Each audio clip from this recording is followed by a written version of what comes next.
कि सीमा Haider without visa यहाँ आई थी। वो घुसपैठिया के तौर पर कहेंगे कि आई थी, लेकिन शादी चूँकि उन्होंने कर लिया था तो उसके जितने भी डॉक्यूमेंट्स वगैरह थे वो भारत सरकार के पास अभी विचाराधीन है, लंबित मामला है, उस पर वो डिसीजन नहीं आया है। दादी जी आपसे जानना चाहेंगे, जो सीमा हैदर है वो भारत में आने से पहले मुसलमान थी, लेकिन वो सचिन मीना से नेपाल में शादी करती है तो हिंदू बन गई। और जब हिंदू बन गई तो क्या लॉ है कि जो हिंदू बन के भारत में पाकिस्तानी रह रहा है क्या रहेगा या फिर भी वापस जाना? बहुत अच्छा प्रश्न। इसीलिए ऐसे ही चीज़ों को भारत सरकार ने जो लॉ बनाया है, भारत सरकार ने तो वो एक रहम दिल रखे उन लोगों के लिए जो हिंदू हैं।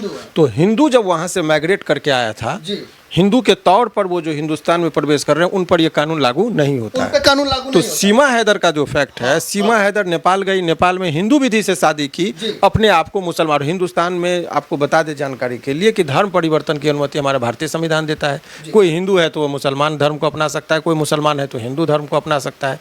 तो वो उनका कन्वर्जन जो था, नेपाल में हिंदू विधि से शादी कर ली और अपने आप को हिंदू डिक्लेयर कर ली, तो वो हिंदुस्तान के सीमा में जो प्रवेश कर रही है वो मुस्लिम सीमा नहीं प्रवेश कर रही है, हिंदू सीमा प्रवेश कर रही है। तो हिंदू बनकर जब सीमा का आगमन होता है हिंदुस्तान की धरती पर, तो फिर पुनः वो शादी करती है हिंदू विधि से हिंदुस्तान के भी सीमा में। ऐसे परिस्थिति में वो हिंदू है और हिंदू अपने आप को वो साबित कर दी कि मैं हिंदू बनकर हिंदुस्तान में रह रही हूँ, मेरा हिंदू धर्म में आस्था है, मैं इस्लाम को नहीं मानती हूँ, तो तब इन पर ये कानून लागू नहीं होगा और उनको रहना यहाँ पर। इसलिए उनका पूरा नाम जैसे सीमा सचिन मीना रखा गया, ना कि सीमा हैदर है। अब इसीलिए वो तो नाम परिवर्तन कर ली, इस रंग में अपने आप को ढाल ली, तो ऐसे परिस्थिति में उन पर लागू ये लागू नहीं होता है। सवाल ये समझिए, इसके मायने लॉ के पॉइंट पे मैं बता रहा हूँ, हालांकि बहुत डीप है नॉलेज, लेकिन सभी को पता होना चाहिए कि सीमा हैदर के रिगार्डिंग वो उनको वीज़ा निर्गत नहीं है। वीज़ा नहीं है, तो विदाउट वीज़ा उसका आगमन हुआ था, जिसके संबंध में भारत सरकार अपनी जो एक निगरानी करके उनके बारे में अनुसंधान करके कि बहुत सारी बातें अभी लंबित चल रही है। तो उस पर तो वैसे भी ये कानून का विचार है। वो अगर ऑलरेडी इनको वीज़ा निर्गत किया गया होता हिंदुस्तान के द्वारा और तब वो वीज़ा के साथ यदि हिंदुस्तान में रही होती तो इस पर कानून लागू होता, लेकिन सवाल है तो वो बिना वीज़ा के, जिस पर मामला लंबित है, इसीलिए इस कानून के तहत उनको बहुत ज़्यादा परेशान होने की जरूरत नहीं। मेरा जो जानकारी है, सबसे बड़ी बात यह है कि सीमा हैदर चलिए हिंदू के नाते रह सकती है, लेकिन वो बच्चे जो पाकिस्तान के हैं, उनके फादर पाकिस्तान के हैं, और वो बच्चे जो अभी जन्मा है, तो क्या पहले वाले बच्चों को पाकिस्तान जाना पड़ेगा? नहीं, उस पर देखिए, जब हिंदुस्तान सिटीजनशिप एक्ट है कि अब इंडिया में जो नागरिकता प्राप्त करने का है, तो एक होता है बाय बॉर्न, जन्म के आधार पर, कि हिंदुस्तान में यदि आपका जन्म हुआ है, आप और आपके दोनों में से कोई भी पिता या माता हिंदुस्तान के हैं और हिंदुस्तान में आप रह रहे हैं, तो आपको हिंदुस्तान का सिटीजनशिप मिल जाएगा। तो बाय बॉर्न यदि है तो उनको हिंदुस्तान का नागरिक माना जाएगा, नंबर 1।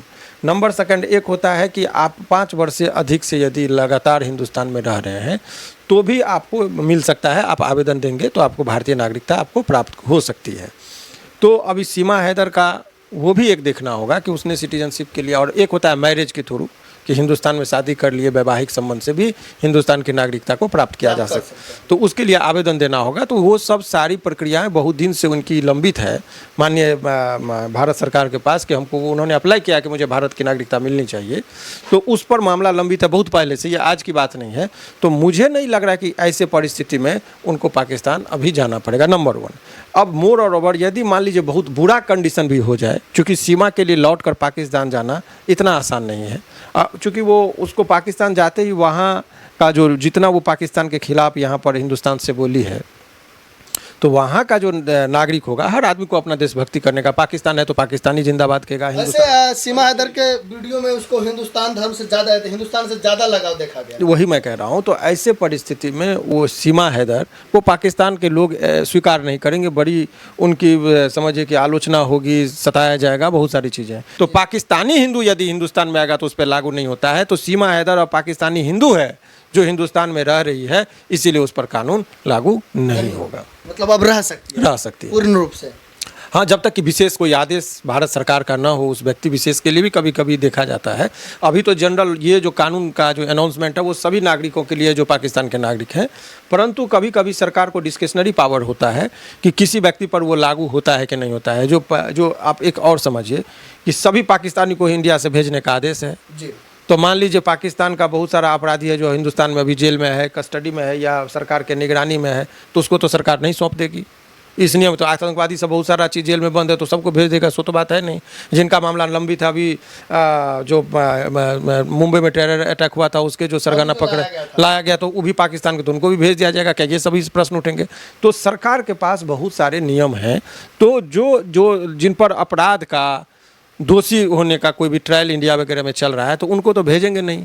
तो सीमा हैदर में एक और ये विशेष गुण है कि सीमा विदाउट यहाँ पर प्रवेश की थी, विदाउट वीज़ा, तो वो तो सरकार के नज़र में अपराध की थी, तो वो उस पर मुकदमा चल रहा है। जो मामला लंबित है, ऐसे परिस्थिति में उसको सरकार कभी वहाँ पर नहीं भेजेगी, चूँकि वो हिंदुस्तान के नज़र में अभी उन पर मामला लंबित चल रहा है। एक तो पहले वो हिंदू है, दूसरा शादी कर लिया, और तीसरा एक अपराधी के दृष्टिकोण से भी है, तो इस हिसाब से वो नहीं जाएगी। माने सामान्य लॉ यही कहता है, जो इतना टेक्निकलिटी, जो लोग एक ही फार्मूला देख रहे हैं कि सीमा हैदर पाकिस्तानी है, उनको जाना पड़ेगा। भाई उसमें नहीं जाना पड़ेगा, कानून का जो बात है उसने एक अपवाद दे दिया कि हिंदुओं को नहीं जाना पड़ेगा। वो नियम भी उस पर लागू होता है क्योंकि वो नेपाल में ही आने से पहले ही शादी करके हिंदू से की थी। दूसरी बात कि उस पर विदाउट वीजा वो आई है, उसके पास वीजा कैंसिलेशन या सस्पेंशन का जब वीजा हो तब न सस्पेंड। एक होता है ड्राइविंग लाइसेंस रद्द किया, तो ड्राइविंग लाइसेंस जिसका निर्गत था उसका रद्द होगा, जिसको ड्राइविंग लाइसेंस नहीं हो तो वैसे ही चालान भरेगा। तो चालान भर के न जाइएगा कि भारत सरकार को चूना लगा के जाइएगा।